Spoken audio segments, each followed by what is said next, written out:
इस प्रकार के वचनों को बार बार कहना सुनना चाहिए। पत्थर कितना कठोर होता है और रस्सी कितनी कोमल होती है, लेकिन रसरी आवत जात ही सिल पर परत निशान।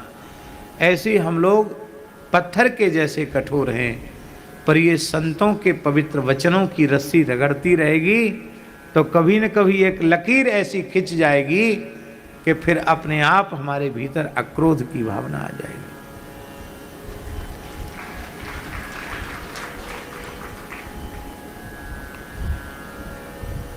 एक बुद्ध का प्रसंग आता है ना गया जी, महात्मा बुद्ध का। उनका एक शिष्य था भिक्षुक आनंद, उसकी कई आख्यायिकाएं आती हैं। तो आनंद ने एक बार भगवान बुद्ध से कहा कि मैं अमुक देश में आपके मत का, आपके सिद्धांत का, उपदेशों का प्रचार करने जाना चाहता हूं, मुझे आज्ञा दें। बहुत ध्यान से सुने। तो बुद्ध ने कहा कि जहां तुम धर्म प्रचार के लिए, सत्संग के लिए जाना चाहते हो, वे लोग बड़े विमुख हैं, धर्म और सदाचार से सर्वथा शून्य हैं, वे तुम्हारी बात सुनेंगे ही नहीं। तो आनंद बोला कि भगवान सुनेंगे नहीं, पर हम तो अच्छी बात कहकर स्वयं सत्संग का लाभ ले लेंगे। तो न सुने, पर कोई एक तो सुनेगा, न सुनेगा तो हम कह रहे हैं हम तो सुनेंगे, सुनेंगे ही तो नहीं, उपेक्षा ही तो करेंगे, गाली तो नहीं बकेंगे। तो बुद्ध भगवान बोले, राजीव जी, बुद्ध भगवान बोले कि वे बड़े दुष्ट हैं, वो गालियां भी बकने लग जाएंगे। तो बोले कोई बात नहीं, गाली तो क्या है, गाली जो है संसार का सबसे बड़ा झूठ है, संसार का सबसे बड़ा झूठ है गाली। अब गाली तो हम दे नहीं सकते, हमारा अभ्यास नहीं है, लेकिन जो लोग गाली देते हैं, सोच लो गाली विचार करके, सब बात झूठी है कि नहीं। आप गाली में जो कुछ कहते हो वो सब झूठी बात है। अब किसी ने कह दिया सुअर के बच्चे, तो आप सुअर के बच्चे हो गए क्या? तो ये बात सत्य है कि झूठ है? तो सत्य बात को सुनकर के प्रसन्नता होनी चाहिए, और झूठी बात कोई कहे तो नाराज होना चाहिए क्या? प्रसन्न रहना चाहिए। आपसे कोई ये कहे, अथवा आप ही कहें कि महाराज जी आज पुस्तक का विमोचन होना था, तो हमने अपने ब्यास घेरा में अपने घर की छत पर हवाई जहाज बुलाया, और हम हवाई जहाज में बैठे और सीधे सूरश्याम में आकर हमारा जहाज लैंड किया और हम उपस्थित हो गए। क्यों? आजकल श्रावण की भीड़ भाड़ बहुत चल रही है, आज एकादशी है, तो हमने कहा जाम से बचने का यही उपाय है, सीधे हवाई जहाज वृंदावन से उड़ाओ और सीधे सूरश्याम पहुंचा दो। ये बात सुन के हमें क्रोध होगा कि हंसी आएगी? क्योंकि ये तो बिल्कुल साफ झूठ है। तो गाली देने वाला झूठ बोल रहा, उसमें दुखी होने की क्या आवश्यकता है? एक बात। दूसरी बात यह है, हमने अंग्रेजी नहीं पढ़ी है, पढ़ने की इच्छा भी नहीं। हाँ, अक्षर तो पहचानते हैं क्योंकि अक्षर ज्ञान तो करा दिया जाता है, लेकिन पढ़ने में रुचि नहीं है, पढ़ने की इच्छा भी नहीं। लोग कहते थोड़ी अंग्रेजी सीख लो, अंतर्राष्ट्रीय भाषा है। भैया, हमें सच्ची बात तो है कि ब्रज छोड़ के कहीं जाने की इच्छा नहीं है, ये तो प्रारब्ध है जो इधर उधर भटका रहा है, कहीं जाने की इच्छा नहीं। तो क्या है, नहीं पढ़े अंग्रेजी तो नहीं पढ़े। अब हमको कोई अंग्रेजी में गाली दे तो हमारे ऊपर प्रभाव पड़ेगा क्या?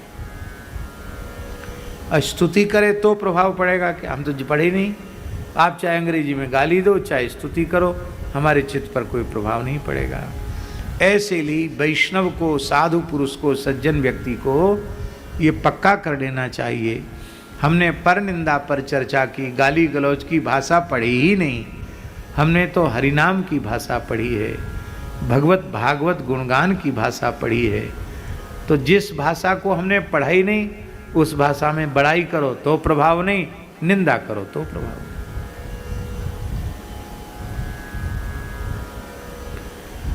अपने विवेक से ही क्रोध का शमन किया जा सकता है। आप सम्मान की इच्छा लेके जाओगे तो आपका बिना अपमान के अपमान हो जाएगा। लोग कहते हैं हम वहां गए थे, हमको बैठने को नहीं कहा, बैठने को नहीं किया, ये तो नहीं कहा कि यहां से निकल जाओ, धक्का तो नहीं दिया, गाली तो नहीं दी, तिरस्कार की कोई क्रिया नहीं हुई, आपने तिरस्कार मान लिया क्योंकि आप सम्मान की इच्छा लेकर वहां गए थे, इसलिए आपको अपमान का अनुभव हुआ।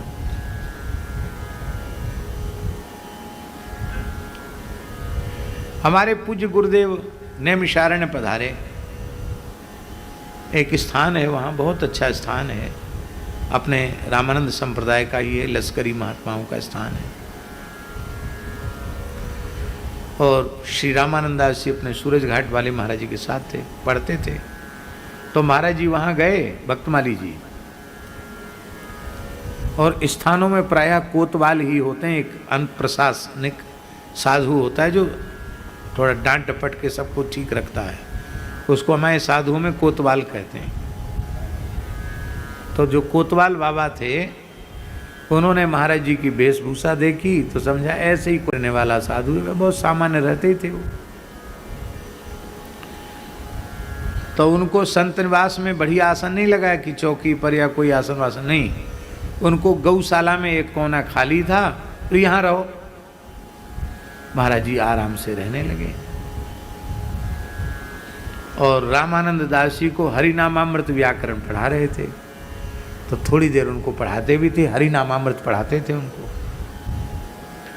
और उस समय पढ़ाते थे हरिनामामृत जब हिंदी संस्करण था ही नहीं, बंगला था, तो बंगला संस्करण से पढ़ाते थे, हिंदी था ही नहीं, उपलब्ध नहीं था हिंदी संस्करण हरिनामामृत का, तो पढ़ाते थे।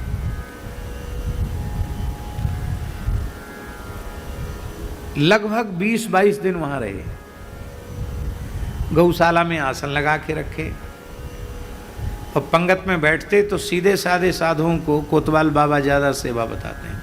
ए साधु, हाँ महाराज, टोकना मांझ लेना, कढ़ाई मांझ लेना।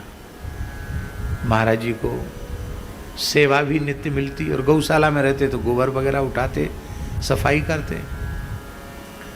लगभग 18-20 दिन के बाद महाराज जी वहाँ से चल पड़े, महंत जी को दंडवत करके वहाँ से चल पड़े। लगभग आधा किलोमीटर गए होंगे तो याद आया कि किसी साधु ने आकर हमको कहा था कि अमुक स्थान के महंत जी को आपकी भक्तवल्लभा टिप्पणी की आवश्यकता है। तो एक पोथी तो हमारे पास आई है, इनके यहाँ इतने दिन रहे, यही महंत जी हैं, तो इनको दे दें। तो महाराज जी ने वो साधु जो साथ में थे उनको दिया और बोले जाओ ये पोथी दे आना और दंडवत कर आना और कुछ बोलना मत, ये भी कह दिया। तो उसने जाकर पोथी दी है। महंत जी ने, अरे ये तो महाराज जी का नाम लेकर कहा कि वो तो हमारे रामानंद संप्रदाय के गौरव हैं, उनकी ये कृति है, वाह, हम तो बहुत दिन से चाहते थे कि हमको टिप्पणी मिल जाए, बहुत अच्छी बात है। ए बाबा जी, तुम्हारे पास कहाँ से आई? तुम तो वही हो ना, गौशाला में तुम्हारा आसन था, और एक साधु था थोड़ी बड़ी उम्र का, तुम्ही दो ही मूर्ति थे ना? बोले हाँ वही। तो ये कहाँ से लाए तुम? बोले वो हमारे महाराज जी ने दिया। कौन महाराज जी? बोले वही महाराज जी। क्या नाम है उनका? नाम बताया। ये पुस्तक उन्हीं की लिखी हुई है? बोले हाँ। अरे राम राम राम राम, हमने तो उनको कभी पहले देखा नहीं था। और आप देखेंगे भक्त वल्लभा टिप्पणी में नागिया जी पुरानी प्रति में महाराज जी का कहीं फोटो नहीं है।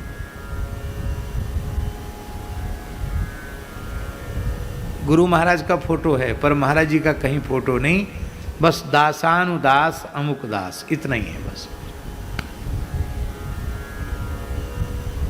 लेखक का कोई लोग कहते हैं ना, 2 पृष्ठ लिखते हैं तो 1 पृष्ठ में अपना परिचय लिखते हैं, MA हैं कि BA हैं कि क्या नहीं है, कुछ नहीं, कोई परिचय नहीं, केवल दासानुदास अमुक दास।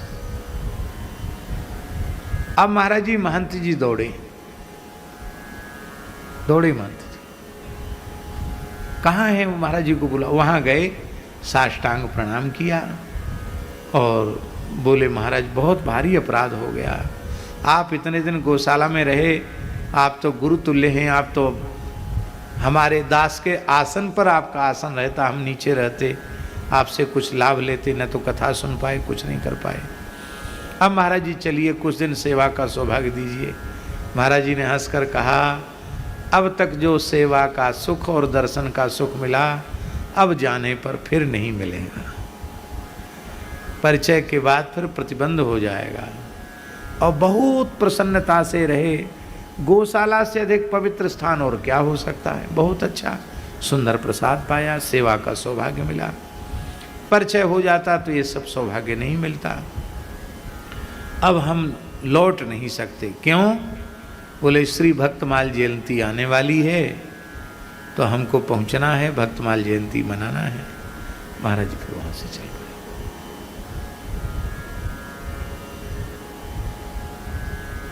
और जो महात्मा साथ में थे उन्होंने कहा महाराज जी से, महाराज जी पहले पुस्तक दे दिए होते, चलते चलते पुस्तक दी, पहले पुस्तक दे दिए होते तो क्या ठाठ से कम बढ़िया जगह आसन लगता, दूध मिल जाता पीने को रोज कम से कम, हैं? अब बढ़िया आसन लगता, सेवा भी नहीं करनी पड़ती। ये सहज स्वाभाविक वृत्ति ये तब आती है साधक में। और अब ये सोशल मीडिया का जमाना ऐसा आ गया कि चाह कर भी अब आप छिप नहीं सकते। पहले जब तक ये फोटो सब जगह नहीं जाते थे तब तक कोई किसी को सामने पड़े बिना पहचानता थोड़ी था। अब तो ऐसी स्थिति है कि जैसे ही सामने पड़े भीड़ इकट्ठी, अरे वो वही टीवी वाले बाबा हैं, ये यूट्यूब वाले बाबा हैं, तो लोग घेर लेते हैं, शांति छिन जाती है।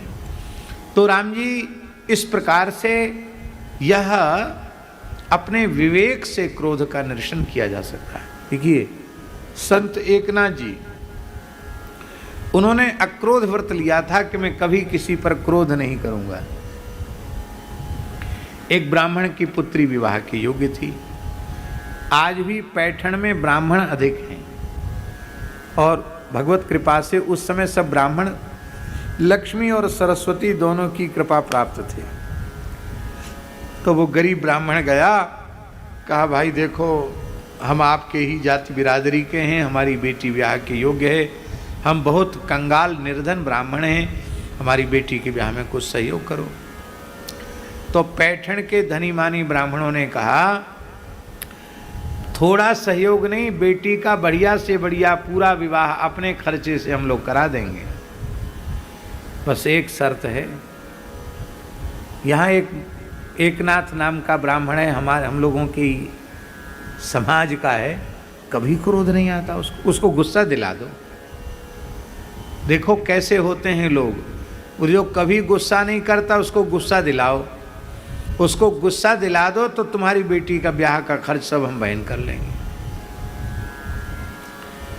ब्राह्मण बोला किसी को भी गुस्सा दिलाना तो बाएं हाथ का खेल है, गाली दे दो फटकार दो तो क्रोध करेगा। अरे बोले महाराज वो ऐसा विलक्षण महापुरुष है, कोई गाली दे कितना निंदा करे अपमान करे उस पर कोई प्रभाव नहीं पड़ता। तो ब्राह्मण ने कहा मैं तो उसको क्रोध दिला दूंगा। तो ब्राह्मण ने क्या मन में सोचा, बोले इसके भगवान का तिरस्कार करें तो उसको क्रोध आ जाएगा। तो हम वहाँ दर्शन करके आए हैं पैठण में एकनाथ जी के घर में, निवास स्थान पे जहाँ ठाकुर जी हैं। बड़ी पवित्र आचार विचार की सेवा पूजा, अपरस की सेवा पूजा, आज भी अपरस की सेवा पूजा है। और ये ब्राह्मण बिना स्नान के बिना नहाए धोए जूता पहरे हुए गर्भगृह तक चला गया, मंदिर के गर्भगृह। जहाँ एकनाथ जी सेवा कर रहे थे। इस परिस्थिति में तो क्रोध आना स्वाभाविक है,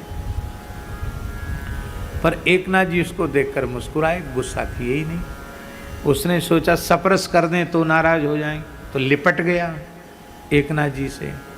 तो एकनाथ जी बोले अपनी पत्नी से, ब्राह्मणी देवी सुनो, ये जो ब्राह्मण देवता हैं ये भगवान के बहुत उच्च कोट के प्रेमी भक्त मालूम पड़ते हैं।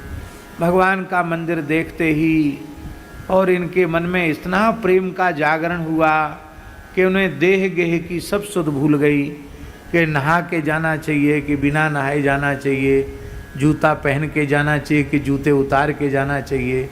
ये ऐसे ही चले गए। अब कोई बात नहीं, इनको बड़े आदरपूर्वक ले जाओ, इनको स्नान कराओ, बढ़िया वस्त्र पहनाओ और हम आते हैं। वो ब्राह्मणी आई और बड़े चलिए पंडित जी, चलिए चलिए भीतर ले गए। बाजार में खड़े होकर थोड़ा क्रोध का अभिनय कर देते, नाटक। अभिनय माने नाटक। क्रोध तो भीतर है नहीं, पर हमारे क्रोध से तुम्हारा भला होने वाला था तो हम थोड़ा क्रोध का नाटक कर देते। तुम्हारी बेटी के भी पांडुरंग आपकी पुत्री का विवाह करेंगे। और एकनाथ जी ने उस निर्धन ब्राह्मण की पुत्री के संपूर्ण विवाह का खर्च स्वयं वहन किया। आप नित्य प्रति गोदावरी स्नान के लिए जाते,